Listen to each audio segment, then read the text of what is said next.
நமக்கு இது நல்ல ஆரம்பமா அமையும். உங்க வாழ்க்கை புதுசா மாறணும், மலரணும். சந்தோஷம் உங்க சங்கீதமாகணும். மதன், டாக்டர் கிட்ட போக நேரம் ஆகுது.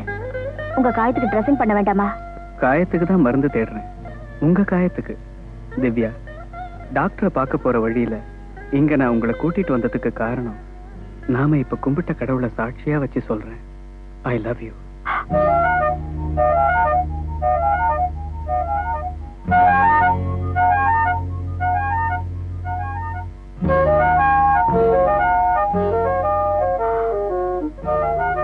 திவ்யா, எனக்கு நீங்க, உங்களுக்கு நானுன்னு காலமெல்லாம் இருக்கணும்.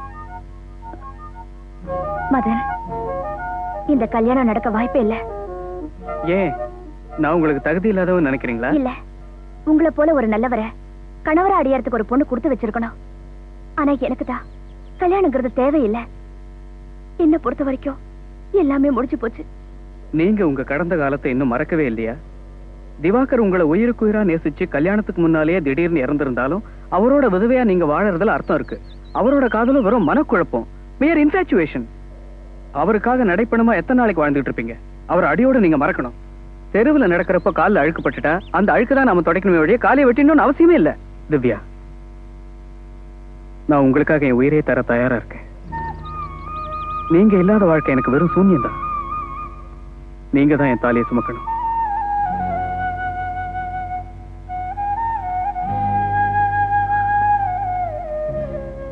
திவ்யா, நீங்க சீக்கிரமா ஒரு நல்ல முடிவு தருவீங்கன்னு நினைக்கிறேன். உங்க முடிவுல தான் என் வாழ்க்கையே இருக்கு.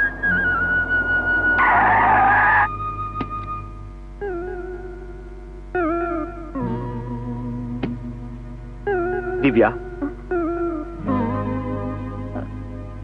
நீங்க இங்க வந்திருக்கிறதா நரேஷ் சொன்னான். நீங்க உடனே என் கூட கிளம்பி வரணும். நீங்க? நான் சதாசிவம், திவாகரோட மாமா. தயவு செஞ்சு இப்ப என்ன ஒண்ணு கேட்காதீங்க. நீங்க என் கூட வாங்க, உங்களுக்கு எல்லாம் புரியும்.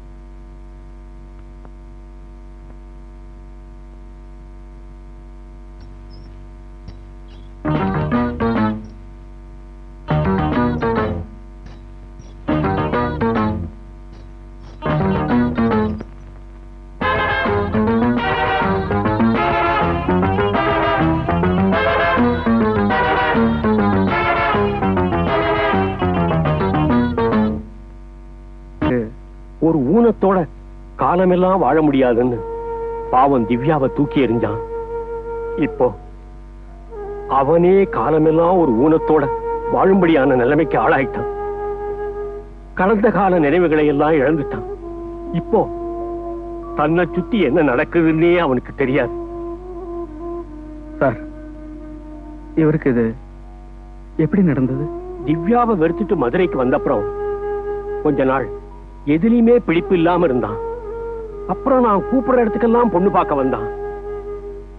அப்படி ஒரு நாள் நாங்க ஒரு பொண்ணை பார்க்கறதுக்காக கார்ல திருச்சிக்கு போனோம்.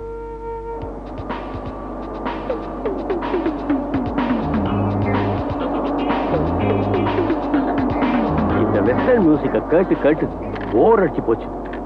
திவாகர், இது உன்னுடைய பழைய கலெக்ஷன்ல இருந்து கிடைச்ச கேசட். Beautiful voice. அங்கிள், அந்த கேசட் போடாதீங்க ப்ளீஸ். திவாகர், இந்த மியூசிக்கை என்ஜாய் பண்ண விடு. எத்தனை தடவை கேட்டாலும் சலிக்காத மியூசிக்.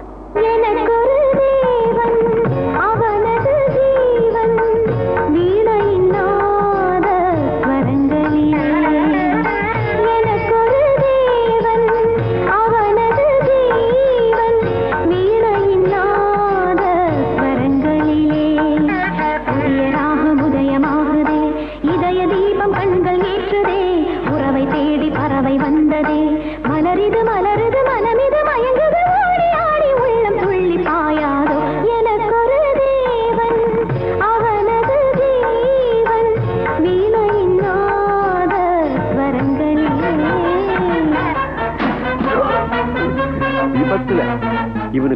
தலையில அடிபட்டு இவனுக்கு நினைவெல்லாம் போயிடுச்சு.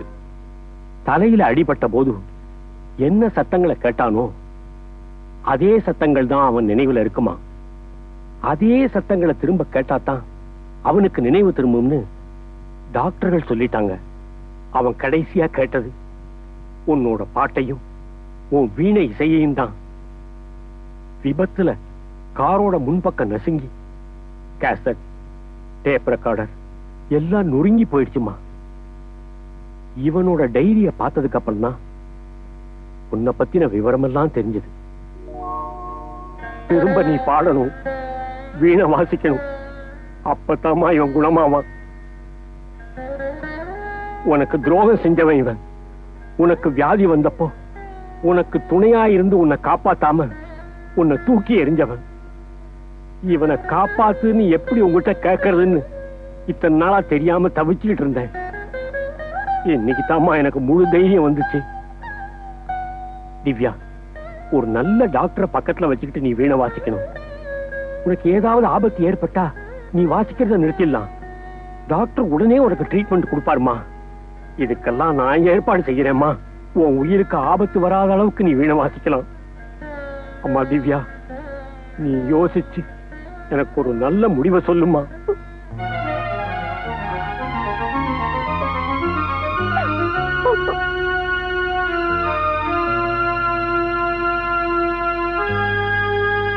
தம்பி, உங்க 2 பேரையும் கவனிச்சேன்.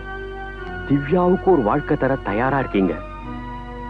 அதுக்கு முன்னாடி திவாகரையும் வாழ வச்சிருங்க. தம்பி, நீங்க சொன்னா திவ்யா நிச்சயமா கேப்பா.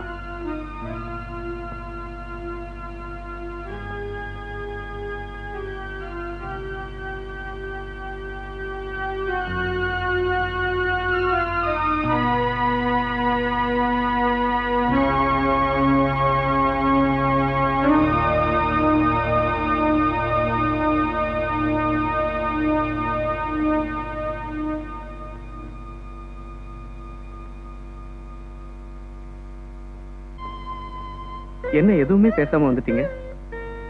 கோயில்ல நீங்க சொன்னது என்ன பேச முடியாம பண்ணிடுச்சு. இப்ப திவாகரோட நிலைமை என்ன வாயெடுக்க வச்சிடுச்சு.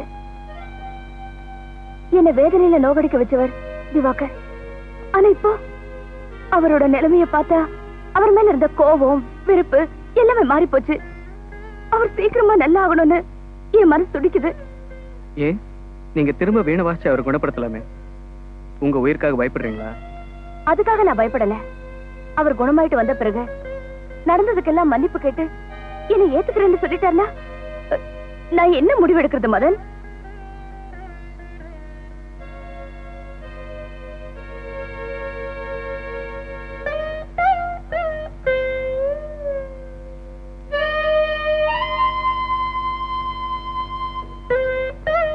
என்ன வாழ வைக்கணும்னு நீங்க வாழறீங்க, நான் இல்லாம வாழ முடியாதுன்னு அவர் வாழறாரு. உங்க 2 பேர்ல நான் யாருக்காக வாழறது?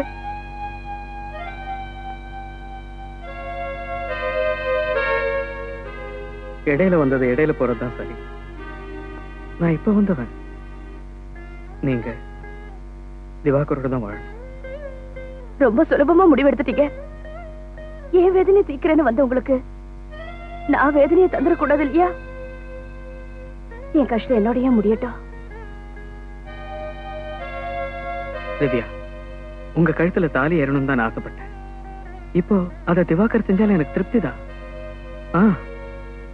இருண்டு கிடந்த உங்க வாழ்க்கையில புதிய சூரியனா இருக்கணும்னு ஆசைப்பட்டேன். இப்போ உங்க பழைய சூரியனே வந்தாச்சு. அதை பிரகாசப்படுத்த வேண்டியது உங்க கடமை. இந்த சூரியன் இப்ப அஸ்தமிக்கிறதா நியாயம். Good bye.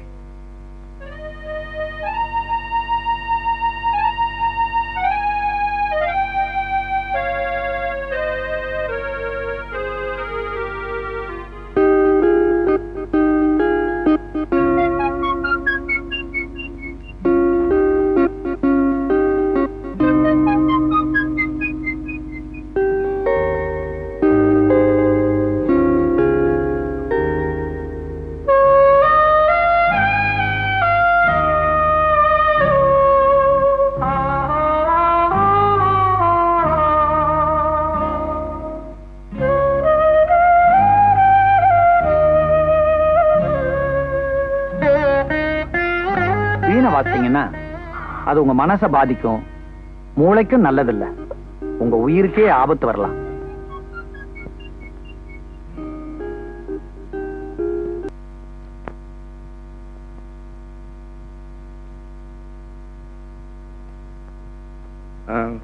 சுந்தர், திவ்யா எங்க? திவ்யா இன்னைக்கு ஆபீஸ்க்கு வரல, லீவ் லெட்டரும் கொடுத்து அனுப்பல. திவ்யா இப்படி நடந்துக்க மாட்டாங்க, திடீர்னு என்ன ஆச்சோ தெரியல. இஃப் யூ டோன்ட் மைண்ட் கொஞ்சம் உங்க மோட்டர் பைக் சாவி கொடுக்குறீங்களா? ஓ ஷூர். தேங்க்யூ. வெல்கம். அம்மா, ஐயா வீட்டுல இல்லைங்களே? அது தெரிஞ்சுதான்ப்பா நான் வந்திருக்கேன். சரி நீ போ, நான் பாத்துக்கிறேன்.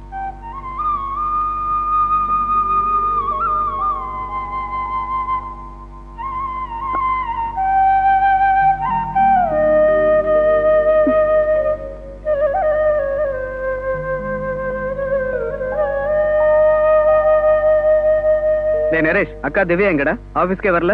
அவங்களா? அவங்க அப்பவே ஆட்டோல வீணி எடுத்துட்டு போயிட்டாங்களே.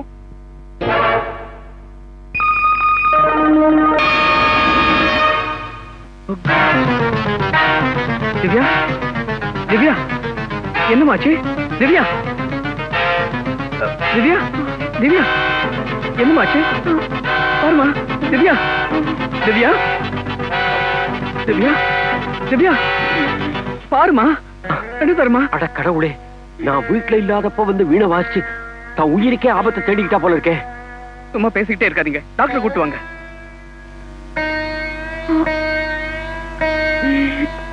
திவ்யா, திவ்யா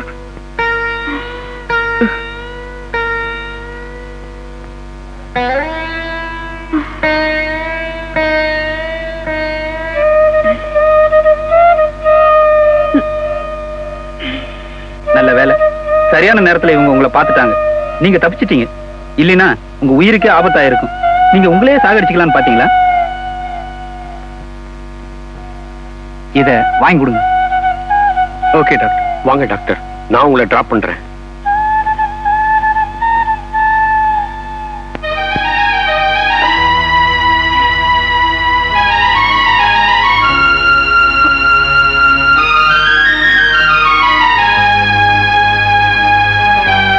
உன்னை நீயே சாகடிச்சுக்க முடிவு பண்ணிட்டியா? ஏன் இப்படி செஞ்ச? மதன், நீங்க எனக்காக உங்க காதலை தியாகம் செய்யறதா சொல்றீங்களே தவிர, நான் இல்லாம உங்க மனசு பட போற வேதனைய என்னால உணர முடியுது. மதன், உங்களையும் வேதனைப்படுத்த நான் தயாரா இல்ல. திவாகரை இந்த நிலைமையில விட்டுட்டு உங்களை ஏத்துக்கவும் நான் தயாரா இல்ல. இந்த குழப்பத்துல இருந்து தப்பிக்க ஒரே வழி என்னோட சாவுதான். நான் வீணை வாசிச்சு என் உயிரும் போகணும், திவாகரோட நினைவும் திரும்பணும் அப்படின்னு தான் இதை செஞ்சேன். ஆனா இப்போ இந்த ரெண்டுமே நடக்கல. திவ்யா, இப்பவும் நான் உறுதியா சொல்றேன், நீ இவரோட தான் வாழ. இன்னைக்கு இவருக்கு ஞாபகம் திரும்பி வரலனாலும் நீ இவர் கூடவே இருந்தீன்னா இன்னும் சில மாசத்திலேயோ சில வருஷத்திலேயோ நிச்சயமா இவருக்கு ஞாபகம் திரும்பி வரும். நீ தற்கொலை செஞ்சுக்கிட்டா நானும் செஞ்சுக்குவேன், இது நிச்சயம். நான் வாழணும்னா நீ இவரோட வாழ்ந்தாகணும்.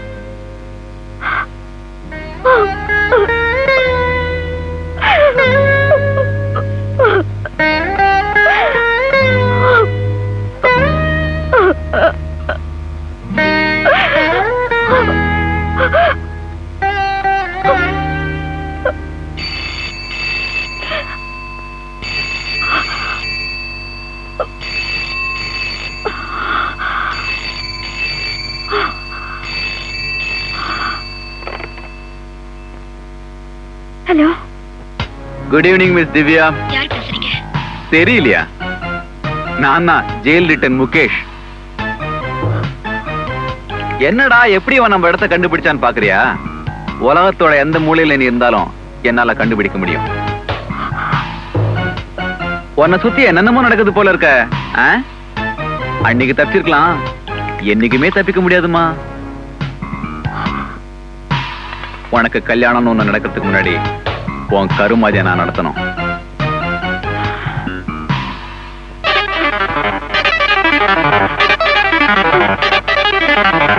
முகேஷ், தாடி வச்சவனெல்லாம் வில்லன் ஆயிட முடியாது. கொலைக்கிற நாயெல்லாம் கடிக்கவும் முடியாது. என்ன நீ ஒண்ணுமே செய்ய முடியாது. இங்க நான் தனியா தான் இருக்கேன். உன்னால என்னை என்னடா செய்ய முடியும்? தைரியம் இருந்தா நீ இங்க வந்து என்ன கொல்ல. என்ன சவாலா? சவால் விடுற அளவுக்கு உன்னை நான் மனுஷனாவே நினைக்கல. இன்னும் கொஞ்ச நேரத்துல வந்து உன்னை என் கையால கொல்ல போறேன். முடிஞ்சா வந்து கொல்லுடா பாப்போம்.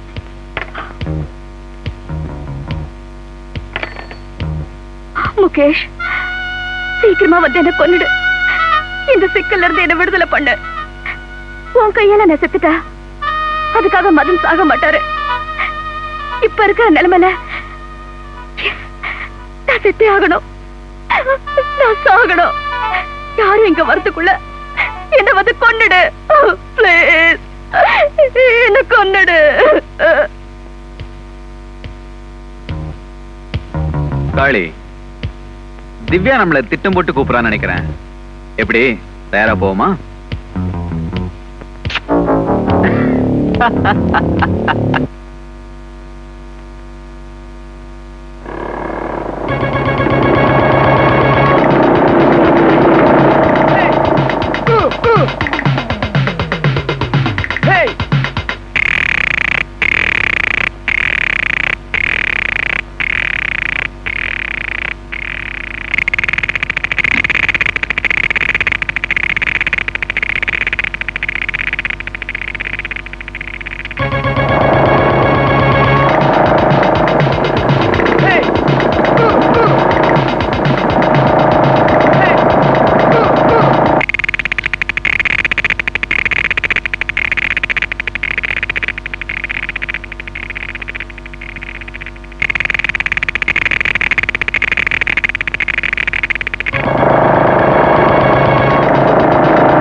நீ எங்க போயிட்டு இருக்கேன்னு எனக்கு தெரியும்.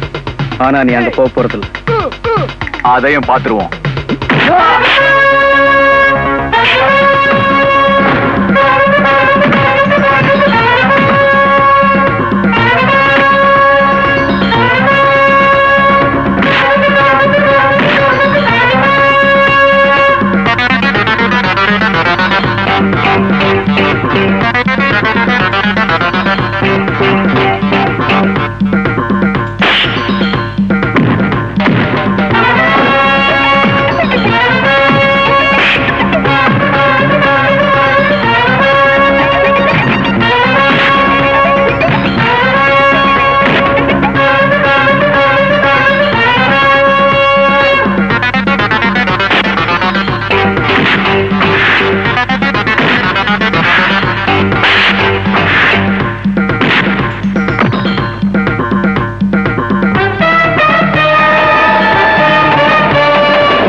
சவால் விட்டல்ல.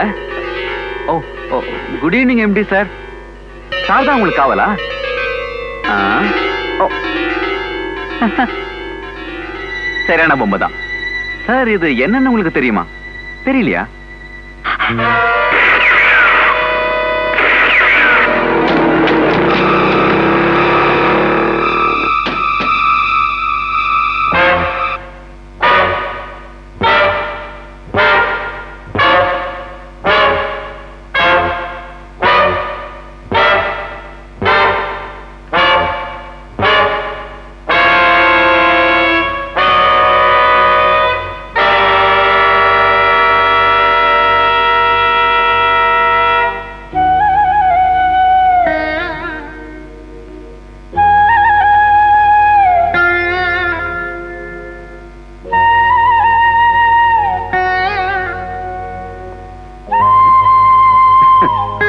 என்ன எல்லாரும் அப்படி பாக்குறீங்க? எனக்கு எப்ப குணமாச்சுன்னா திவ்யா கடைசி வரிய பாடினப்பவே நான் குணமாயிட்டேன். அப்பவே குணமாயிடுச்சுன்னா ஏன்பா இப்படி நடிச்சேன். திவ்யா மயங்கி விழுந்தப்போ கதறி ஓடி போய் தூக்கலாம்னு நினைச்ச அதே நிமிஷத்துல மதன் ஓடி வந்தார். அவரோட அதிர்ச்சிய, பரபரப்ப, கலக்கத்தை நான் பார்த்தேன். அவரோட ஆழமான காதல என்னால உணர முடிச்சது. அந்த காதலுக்கு நான் பிரச்சனையே இடக்கூடாதுன்னு நினைச்சேன். சோ குணமாகாதவனா நடிச்சேன். உங்களை விட்டே ஒதுங்க முடிவு செஞ்சேன். திவ்யா, நான் உனக்கு செஞ்ச பாவத்துக்கும் பிராயச்சித்தம் செய்ய நினைச்சேன். முகேஷோட வரவுக்காக நான் காத்திருந்தேன். நீ அந்த ரூமுக்குள்ள போனப்போ நான் துப்பாக்கி எடுத்துட்டு வந்து தயாராயிட்டேன். முகேஷ் உன்னை கொல்றதுக்கு முன்னாடி நான் அவன் கதையை முடிச்சிட்டேன். உன் வாழ்க்கையில உனக்கு இருந்த சிக்கல் முடிச்சது. இதுக்காக நான் போலீஸ்ல சரண்டர் ஆக தயார். ஆனா நான் இருந்தா அது உன் மனசை உறுத்திக்கிட்டே இருக்கும். உன்னால நிம்மதியா வாழ முடியாது. நீங்க நீடூழி வாழணும். அதான் என் கடைசி ஆசை.